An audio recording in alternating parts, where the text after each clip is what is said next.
Tohir aka, yoshi katta, suyak emalishi bor bemorlar yoningizga kelsa, ularni ham davolab bera olasizmi?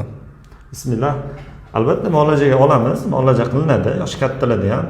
Lekin degan joyi bor. Kasallik juda eskirib ketgan, ya'ni yondosh kasalliklar bo'lsa, surunkalik.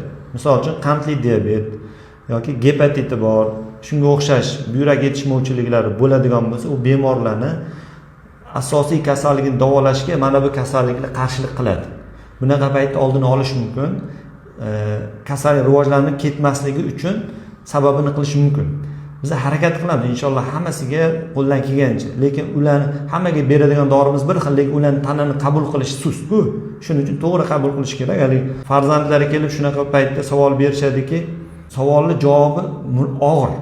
To'g'ri gap aytsangiz, bemorni, masalan, yoshi katta onaxonni yoki otaxonni ko'ngli cho'kib yig'lab ketadi.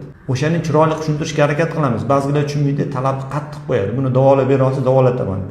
Bunaqa kasalni davolab berish, davolataman deyish o'zi noto'g'ri. O'zi qilarish qilingan, ancha yildan beri shu darajaga o'zi olib kelingan bemorni o'shalarga borib aytish o'rniga kelib turib bizga bu talab qo'yishadi. Biz qo'ldan kelgancha harakat qilamiz. Shuncha aytamiz.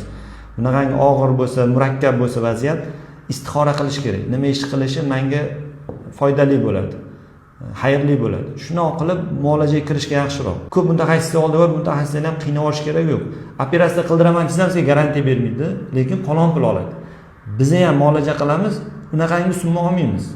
Lekin biz ham garantiya beramiz. Hech kim garantiya bermaydi bu narsada. Qo'ldan kelgancha harakat qiladi, chunki tirik jon. Kimga nimani garantiyasini beradi? Faqat harakat qilasiz, qo'ldan keyin sababini to'g'ri qilishga kirishasiz, muolaja to'g'ri ketishini rejalashtirasiz, ko'rik qilasiz, ko'rasiz. Bizda hammasi offline, online maslahat berish, dori berish yo'q. Hammasi bemor keladi, ko'rinadi, yuzma-yuz o'tirib holatini ko'rgandan keyin muolajaga kirishiladi. Shunda ham foyda olishlik uchun eski kasal bo'lsa, yoshi katta bo'lsa, surunkali kasalligi bo'lsa, bu narsada qiyin. Boshqa holatlarda ham biz sabr qilgin deymiz. Organizm o'ta och bo'lib ketgan bo'lsa, oshqozonchagi yaxshilab olish kerak bo'lsa, vaqt talab qiladi. Shunaqa paytda shosharlik qilib bizni ham qiynab yuborishadi. Iqtisodiy yetishmovchiligi bor odamlar bo'lishi mumkin. Yillar mobaynida kasallik yig'ilib murakkablashgandan keyin davolab olish uchun albatta sabr qilish kerak, vaqt kerak bo'ladi.